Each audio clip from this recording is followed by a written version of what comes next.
இப்போ நம்ம பிராட் பிட்டோட ஜாதக அமைவை பார்க்க போகிறோம். இவர் ஹாலிவுட் நடிகர், வசீகரமான தோற்றம் உடையவர்னு சொல்லலாம். ஃபார்முலா 1ங்கிற ஒரு படத்தில் சமீபத்தில் நடிச்சிருக்காரு. இவருடைய சம்பளம் பார்த்திங்கன்னா $30 மில்லியன் அப்படின்னு சொல்லக்கூடியது.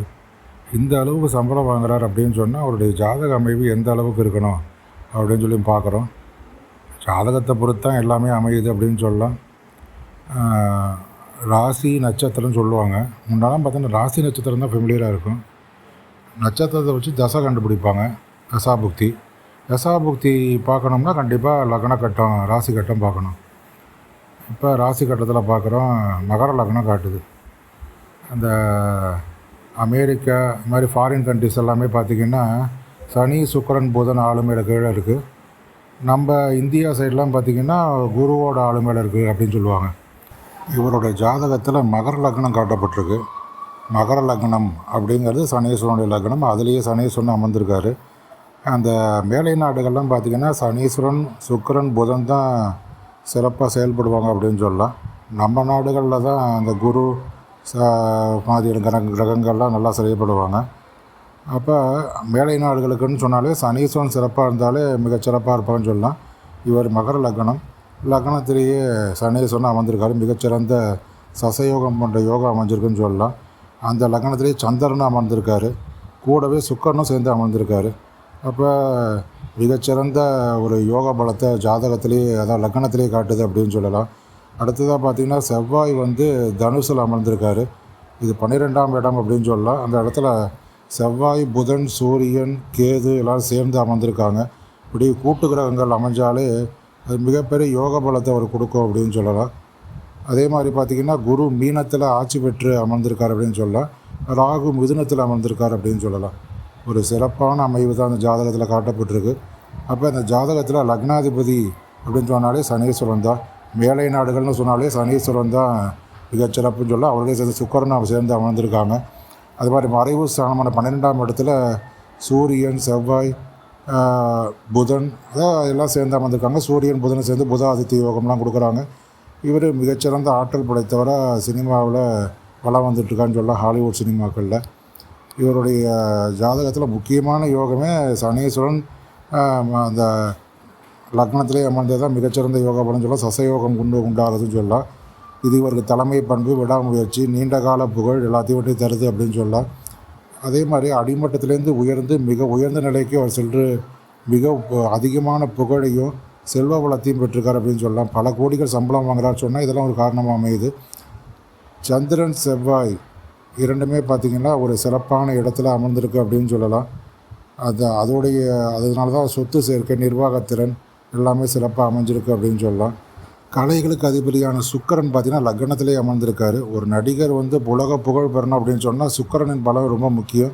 லக்னத்திலே சுக்கிரன் இருப்பதனால அவரை ஈர்க்கக்கூடிய முகம், கலைத்திறன் மற்றும் பெண்களின் ஆதரவு எல்லாமே கிடச்சிருக்கு அப்படின்னு சொல்லலாம். அதே மாதிரி பார்த்திங்கன்னா ஜாதகத்தில் கூட்டு கிரக அமைவு 12ஆம் இடத்துல, அதாவது தனுசு ராசியில் பார்த்திங்கன்னா சூரியன், புதன், செவ்வாய் எல்லாம் சேர்ந்து அமர்ந்திருக்காங்க. இந்த மாதிரியான கூட்டு கிரக அமைவு மிகச்சிறந்த யோகத்தை, அதாவது சூரியனும் புதனும் சேர்ந்தால் புத ஆதித்ய யோகம்னு தெரியும். நல்ல பேச்சாற்றல், அறிவுத்திறன் எல்லாத்தையுமே வழங்கும். ஒரு சிறந்த யோக பலமாக அதை சொல்லலாம். இப்படி பல யோகங்கள் இவருடைய ஜாதகத்தில் அமைஞ்சிருக்கு அப்படின்னு சொல்லலாம். சினிமாவில் புகழ் பெற வேண்டும்னாலே சுக்கிரன் சிறப்பாக இருந்தாலே போதும். ஒரு லக்னத்திலேயே சுக்கிரன் சசயோகம் பெற்று சனியோடய சேர்ந்து அமர்ந்திருக்காரு. அங்கேயே சந்திரனும் சேர்ந்து அமர்ந்திருக்காரு. அவ்வளோதான் முகத்தில் அந்தளவு ஒரு பொலிவு இருக்குது அப்படின்னு சொல்லலாம். அதே மாதிரி 3ஆம் இடத்துல உபஜயஸ்தானத்தில் குரு அமர்ந்துக்கிட்டு இவருடைய முயற்சிகள் யாவற்றையும் வெற்றியாக அமைய உதவி செஞ்சுருக்காரு அப்படின்னு சொல்லலாம். அதே மாதிரி இப்போ அந்த குருவோட பார்வை 5ஆம் இடம், 7ஆம் இடம், 9ஆம் இடத்துல பெற்று மிகச்சிறப்பான ஒரு நிலையை கொடுத்துருக்குன்னு சொல்லலாம். அதே மாதிரி இந்த 3ஆம் இடம் அப்படிங்கிறத பற்றி கொஞ்சம் டீப்பாக பேசி ஆகணும். அது பார்த்திங்கன்னா மீனராசி அமைஞ்சிருக்கு. அதுலேயே ஆட்சி பெற்று மிகச்சிறப்பாக குருவே அமர்ந்திருக்காரு. அது ஒரு மிகச்சிறந்த அமைவுன்னு சொல்லலாம். முயற்சி ஸ்தானம், உபஜயஸ்தானத்தில் பார்த்திங்கன்னா குரு அமர்ந்திருப்பது மிகச்சிறந்த யோக பலம். ஏன்னா முயற்சிகளை வெற்றியாகக்கூடிய தன்மை குருவுக்கு உண்டுன்னு சொல்லலாம். அவரே அந்த ஸ்தானத்தில் உட்காரும்போது கண்டிப்பாக அனைத்து விதமான வெற்றிகளும் ஏற்படும். முயற்சிகள் எல்லாம் ஜெயமாக முடியும் அப்படின்னு சொல்லலாம். அதே போல் அவருடைய பார்வை பார்த்திங்கன்னா ஜாதகத்தில் 7ஆம் இடம், 9ஆம் இடம், 11ஆம் இடத்தை பார்க்குறாரு முறையே. 5ஆம் பார்வை, 7ஆம் பார்வை, 9ஆம் பார்வையாக. அப்போ கண்டிப்பாக பார்த்திங்கன்னா 7ஆம் இடம், 9ஆம் இடம், 7ஆம் இடம் களத்திரஸ்தானம், 9ஆம் இடம் பாக்கியஸ்தானம், 11ஆம் இடம் லாபஸ்தானம், மூன்றுமே பார்த்திங்கன்னா மிகச்சிறப்பாக அமையும் சொல்லலாம். எப்போதுமே குருவோட பார்வை எந்தெந்த கட்டங்கள்லாம் விழுவுதோ, எந்தெந்த ராசிகள்லாம் விழுவுதோ அந்த ராசிகளில் இருக்கக்கூடிய எல்லா விதமான ஆதிபத்திய சிக்கல்களும் தீர்ந்து ஆதிபத்தியத்தின் வழியாக கிடைக்கக்கூடிய அனைத்து விதமான நன்மைகளும் கிடைக்கும் அப்படின்னு சொல்லலாம். குருவின் பார்வையே கோடி நன்மை அப்படின்னு சொல்லுவாங்க. அப்போ அவர் உபஜயஸ்தானத்தில் அமர்ந்து அவருடைய பார்வை மிகச்சிறப்பாக அமைஞ்சிருக்கு அப்படின்னு சொல்லலாம். இதுவும் ஒரு சிறப்பான அமைவு அப்படின்னு சொல்லலாம். 12ஆம் இடத்தை பற்றி கொஞ்சம் டீப்பாக பார்க்கலாம். 12ஆம் இடம் மறைவு ஸ்தானம் மட்டும் சொல்கிறதில்ல, அயன சயன போகஸ்தானம்னு சொல்லக்கூடியது.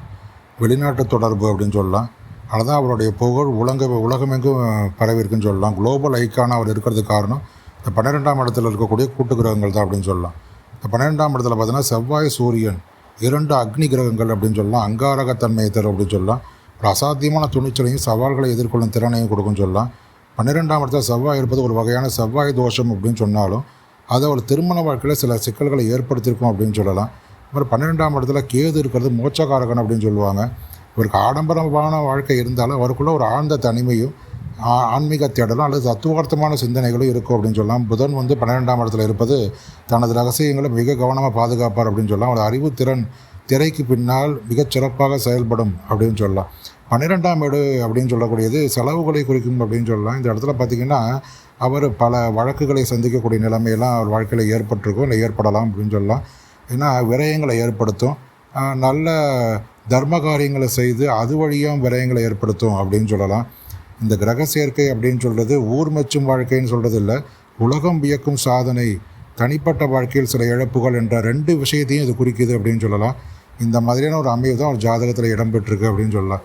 இது போன்ற சிறப்பான பதிவுகளுக்கு அன்னை அபிராமி அஸ்ட்ராலஜி சேனலை சப்ஸ்கிரைப் பண்ணுங்கள். நன்றி, வணக்கம்.